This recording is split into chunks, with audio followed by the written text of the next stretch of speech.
Hola oyentes de Radio Sefarad y bienvenidos nuevamente a Yiddishkeit, la letra viva, con Barda Fishbein. ¿Qué tal, Barda? Hola Jorge, hola a los oyentes de Radio Sefarat. Hoy vamos a recorrer la vida y un poquito de la obra de Hersch David Nomberg, ¿verdad? Así es, un escritor y además de escritor, gran yiddishista, activista por la lengua yiddish y llegó a ser miembro del Parlamento polaco. Nació en Meshonov, provincia de Varsovia, en 1876, cuando Polonia era parte del Imperio ruso. Su familia era jasídica, en ella abundaban los rabinos y recibió tanto una educación judía tradicional como secular. Lo que pasa es que esta última fue más tarde de modo autodidacta. Escribió ficción, fue ensayista, periodista en yiddish y en hebreo, coeditor de Der Freund, El Amigo, y a Boker, La Mañana, y colaboró con Asman, El Tiempo y otras publicaciones de su época.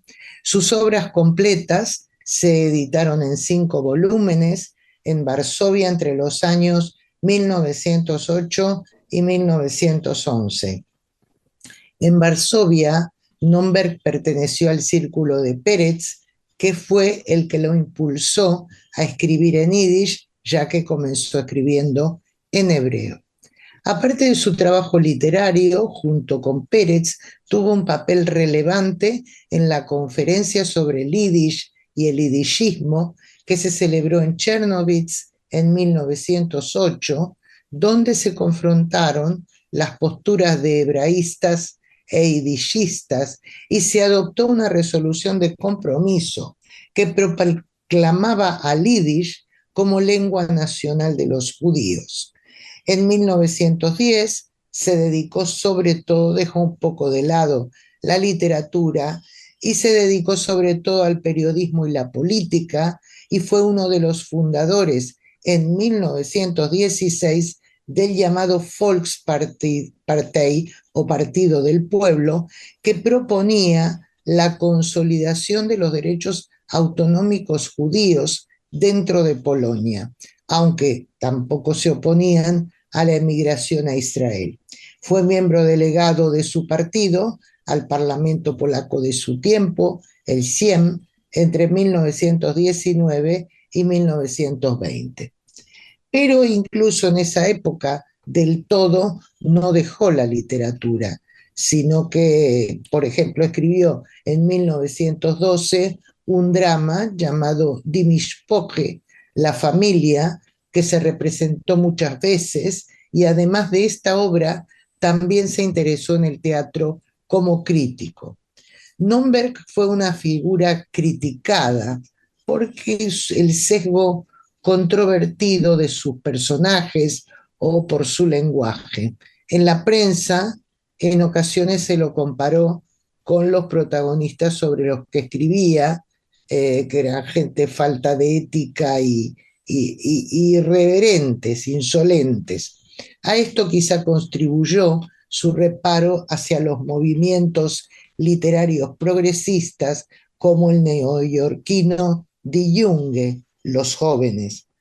No obstante, sus interesantes artículos eran muy seguidos por los judíos de su tiempo, sobre todo los que publicaba en el diario varsoviano Der Moment, El Momento, con el que Nomberg colaboró durante unos 10 años.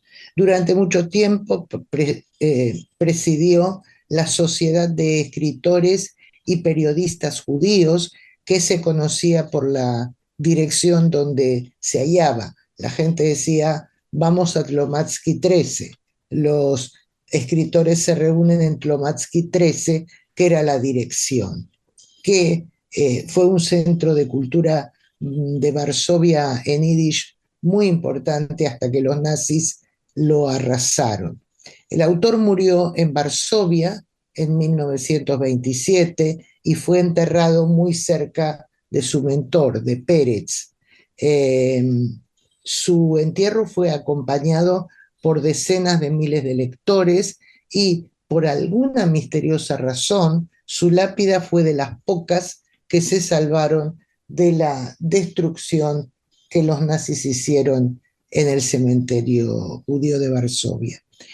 El cuento que oiremos hoy se titula Felicidad, se publicó en Varsovia en 1900 y fue el primer texto en prosa del autor, cuya referencia de género es el de los cuentos folclóricos en yiddish, los llamados mainses, aunque la fábula de este relato en concreto es obra de la imaginación de Nomberg.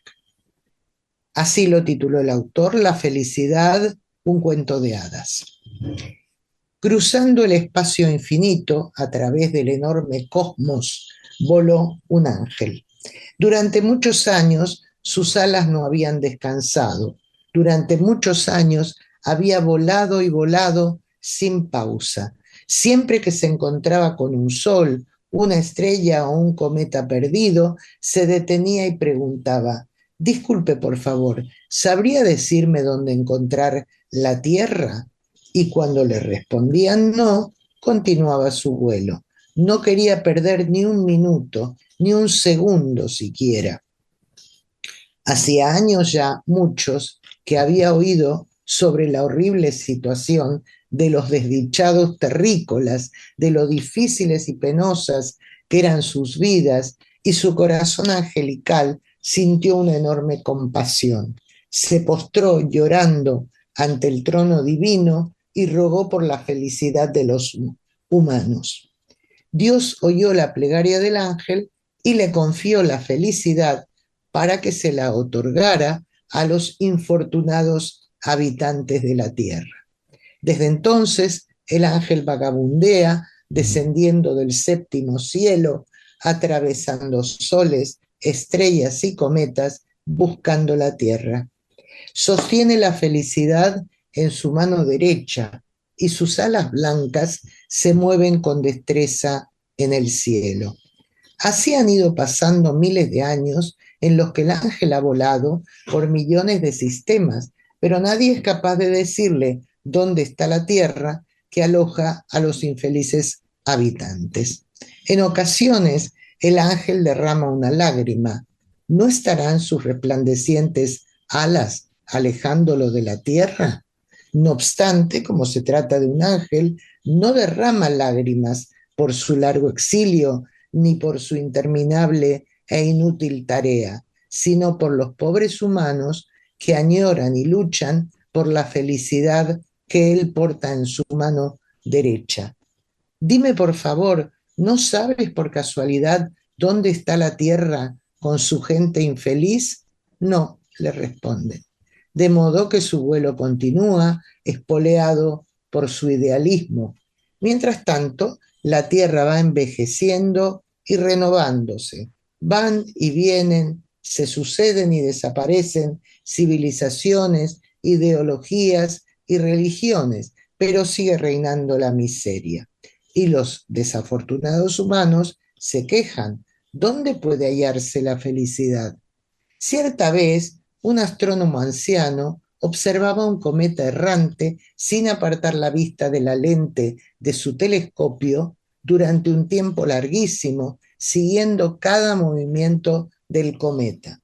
Hasta cuando comía y dormía, continuaba la vigilancia porque ponía a su hijo pequeño a reemplazarlo, y cuando terminaba de comer o de dormir, volvía rápidamente y seguía su observación. Al cometa no le hacía ninguna gracia. ¿Qué es lo que quiere de mí ese viejo? ¿Qué significa esta vigilancia? ¿Soy acaso un ladrón? El enfado del cometa crecía cada vez más. Súbitamente, el ángel se acercó volando y preguntó con su voz tenue y apenada: dime, por favor, don Cometa, quizás tú sepas dónde está la tierra en la que vive la gente infeliz. ¿Gente? ¿En la tierra? Contestó el cometa enojado. En la tierra, los únicos que viven son magos y jóvenes matones. Ay, pobrecitos, suspiró el ángel. El motivo de todo eso es la infelicidad. Y no te enfades, don Cometa, odiar es pecado. Y en su mano derecha brilló y destelló con tanta viveza la felicidad que hasta cambió el humor del cometa al verla y su alma lúgubre y solitaria se sintió más ligera. ¿Que dónde está la Tierra? El cometa apuntó lanzando un rayo largo y nítido hacia el lugar donde se encontraba la Tierra. Oh, qué lejana al cielo está la Tierra, se lamentó el ángel en su fuero interno, y todo por causa de la infelicidad. Y sin perder tiempo se puso de nuevo a volar. Al mismo tiempo en la Tierra, el astrónomo había divisado al ángel, o mejor dicho, a un objeto que relucía en su mano derecha a través de su telescopio. Y recordó que cierto profeta llevaba tiempo prediciendo que un ángel visitaría la Tierra trayendo consigo la felicidad, por lo que el astrónomo supo enseguida que aquel era el ángel que la estaba trayendo. La prensa difuminó la noticia por el mundo entero. Un ángel vuela hacia nosotros con felicidad, se decía donde hubiera gente para comentar la noticia. Por su parte, todos los astrónomos ajustaron sus telescopios y pudieron observar con claridad cómo el ángel volaba cada vez más cerca de la Tierra. Según cálculos estimados, el ángel aterrizaría en un día concreto a 1 hora y minuto específicos en coordenadas definidas. Cuando por fin llegó el día previsto, personas de todos los países se reunieron en el lugar señalado, abarrotándolo. Empezaron a empujarse y a discutir, a pegarse puñetazos. Pronto se llegó al punto en que surgieron los cuchillos y se mataron unos a otros. Corrieron ríos de sangre humana y las quejas y lamentos de los heridos subieron hasta el cielo. El ángel pudo ver desde lejos lo que ocurría y comenzó a gritar con sus últimas fuerzas: no peleen, la felicidad que traigo alcanza para todos, para todos. Pero la gente no lo oyó. Cuando ya estaba muy próximo a la tierra, el ángel vio los cadáveres apuñalados y los charcos de sangre, y cuando sus oídos oyeron los ayes de dolor, una lágrima cayó desde su ojo brillante y se posó sobre la felicidad. Desde entonces, la felicidad quedó manchada. La multitud pudo observar cómo el ángel, agotado, extenuado por el largo viaje y por lo que había visto en la tierra, perdía el sentido mientras de su mano derecha caía la felicidad. Ya ves, Jorge, qué cuento de hadas. Sí, realmente es una historia, una fábula, ¿no? Y Es una que fábula, sí. no es, creo, lo más habitual en la literatura en yiddish y por eso es importante.